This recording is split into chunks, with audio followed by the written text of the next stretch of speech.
In the pouring rain, a small country church stands forgotten, its pews as empty as its offering box. Inside, Pastor Raymond kneels, his prayers echoing in the cavernous silence. He isn't praying for souls anymore. He's praying for survival. His ministry is dying, and his faith is withering with it. His Bible lies open, but his gaze is fixed on the empty wooden box, a symbol of his failure. As thunder rattles the stained glass windows, a whisper, slick and tempting, slithers through the air. Would you give anything for power? It asks. It's a question that finds fertile ground in his despair. Raymond doesn't answer, but his silence is its own reply. That night, drawn by a force he can't explain, Pastor Raymond walks deep into the whispering woods. The moonlight struggles to pierce the canopy, guiding him to a clearing where an ancient, dying tree stands like a skeletal sentinel. Beneath it, nestled on a bed of black silk, lies a single seed. It glows with a faint, unholy light, pulsing like a dark, sleeping heart. The same voice from the church returns, clearer now, a promise wrapped in shadow. Feed it, the whisper commands, and you will grow. Ignoring the shiver of dread that crawls up his spine, Raymond takes the seed. Curiosity, born of desperation, has already turned to a fearful, binding pact. He returns to his church, the cold seed in his palm, and plants it in the consecrated ground nearby. As his fingers press it into the soil, he feels a thrum of energy, a network of unseen roots already spreading, pulsing like veins beneath the earth. Within weeks, the impossible happens. Pastor Raymond's church, once a tomb of silence, is now overflowing. People flock from miles around, drawn by the newfound power in his words. His sermons are electric, captivating. He speaks of miracles, and miracles begin to happen. A lame man walks, a blind woman sees. The congregation roars with approval, their cheers a symphony of renewed faith. But the seed, now a strange, twisting vine, has begun its steady creep up the church's stone walls, its tendrils wrapping round the cross. And with every miracle, a shadow falls. The man who walked now suffers from crippling nightmares. The woman who saw loses her most cherished memories. Quietly, away from the cheering crowds, a price is always paid. The euphoria of the revival is tainted by an undercurrent of dread, like the beautiful, vibrant colors of a flower that is slowly, secretly withering from the inside out. As his influence swells, so does his greed. Pastor Raymond, now a prophet in the eyes of his flock, begins to demand more. To activate God's favor, he proclaims, his voice booming with unnatural charisma, "You must sow your sacrificial seeds." Money pours in, followed by jewelry, deeds, and heirlooms. He promises them a harvest of blessings, but he is the only one reaping the rewards. His eyes, once filled with holy despair, now gleam with a different kind of fire. It's this unsettling change that catches the attention of Amara, a sharp-eyed journalist.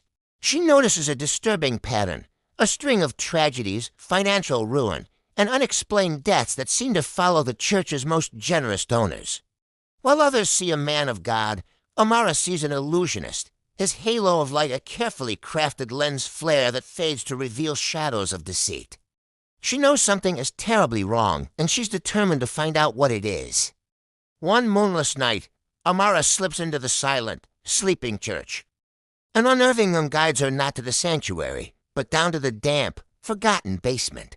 The air grows cold, thick with a scent of damp earth and something else, something ancient and predatory. There she finds it, the vine. It's no longer a simple plant. It's a monstrous, pulsating entity that has consumed the entire cellar. It glows with the same sickly light as the seed, its tendrils writhing in a slow, hypnotic rhythm. Entrapped within its translucent flesh, Amara sees them, faces twisted in silent screams. The faces of the congregants who had sown their seeds. Whispers fill the air, the desperate, stolen voices of deceived followers, the very souls feeding the parasitic growth. A wave of pure terror washes over her. This isn't a church, it's a slaughterhouse. And as the horrifying realization dawns, the vines begin to stir, creeping toward her in the flickering light. The following Sunday, the church is packed. Pastor Raymond stands at the altar, his voice a mesmerizing melody of hope and promise, holding the crowd in his spell. Just as he reaches the crescendo of his sermon, the heavy oak doors burst open. Amara stands silhouetted in the doorway, her face pale but resolute. "Stop!" she cries, her voice cutting through the hypnotic calm. "He's been lying to you all." She strides down the aisle, holding up her phone, displaying photos of the monstrous vine, playing the recordings of the whispering souls. A murmur of confusion and disbelief ripples through the congregation. Some look to Raymond for an explanation, their faith unwavering. Others shrink back, a seed doubt planted in their hearts. As Amara presents her irrefutable proof, the very foundations of the church begin to tremble. The floorboards groan, and with a deafening crack, the vines erupt from beneath the altar, bursting through wood and stone, wrapping the walls in their suffocating embrace. Chaos erupts. The holy sanctuary has become a trap. The congregation's panic turns to sheer horror as the vines find their master. They snake around Pastor Raymond, not attacking him, but merging with him. His body contorts, his bones cracking as the profane plant integrates into his flesh. His charismatic voice distorts, deepening into a horrifying, layered sound half human, half demonic. "You can't uproot what's already been sown." He roars, black smoke pouring from his eyes. The illusion of the holy prophet is shattered, revealing the monster he has become. The terrified congregation scrambles for the exits, their faith broken, their savior a demon. In the midst of the pandemonium, Amara stands her ground. She raises a simple wooden cross, and as she does, a brilliant, pure light pours from it, cutting through the encroaching darkness. The demonic vine recoils, hissing as the divine light sears its flesh.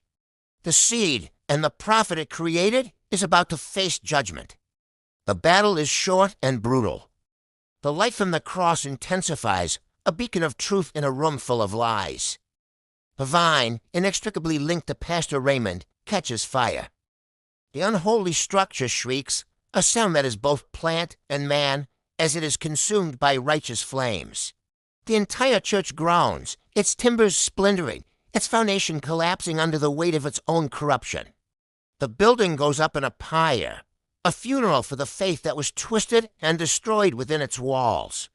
As the roof caves in, sending a shower of sparks into the night sky, Pastor Raymond's final, haunting words echo over the destruction. Every seed bears fruit, even lies. Then silence. The fire dies down, the vine shrivels into a pile of black ash, and the smoke clears, revealing the dawn of a new day. A quiet sorrow hangs in the air, a sense of tragic release. The truth, at a terrible cost, has been reclaimed. Months later, Amara returns to the ruins. The charred skeleton of the church stands as a stark monument to the cost of blind faith. Where the unholy vine once grew, there is now only scorched earth. But Amara hasn't come to mourn the past. She has come to plant a new future. She kneels in the dirt and places a single, tiny mustard seed into the ground. It's a simple, honest seed, one that asks for nothing but time and light. Seasons pass, and one spring morning, from that very spot, a single, perfect white flower blooms, its face turned toward the sun. Faith without truth is a weed that chokes the soul and dies. But truth, once sown, no matter how small, will find a way to live forever, a quiet promise of renewal and redemption. Thank you so much for watching. If this story resonated with you, please consider liking and subscribing for more content that explores the light and shadows of our world. Stay safe. And always question the seeds you're asked to sow. Thanks for watching UCtoons, where stories come alive. From African folktales to global cartoons, there's always something new to enjoy. Don't forget to like, share, and subscribe. Find us easily on YouTube at UCtoons-C8G.